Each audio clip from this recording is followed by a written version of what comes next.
Alam mo, yun ang nauuso ngayon sa panahon ngayon eh. Yung mga babae ayaw nang magtrabaho, ayaw na rin pumili ng matikas na lalaki para sa kanila na magsisimulang kasabay nila. Ang gusto nila, yung built na.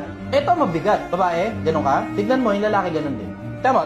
Ito pansin ko, common to eh. Yung babae, hahanap ng kung sino mang mayaman. Baka may edad, baka wala. Pero mayaman ang dahilan. Ano ngayon ang ipapalit mo, kapalit nung pinaghirapan ng lalaki? Kasi pinaghirapan ng lalaki yung kayamanan niya eh.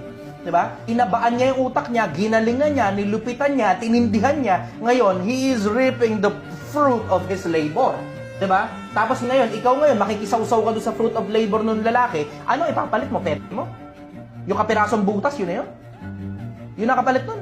Tignan mo, pagka gano'n ang mindset mo, babae, yan ay dahil lang kung bakit yung pinipili mong klase ng lalaki. Tignan mo yung lalaki, puro butas din ang hinahanap galing sa'yo.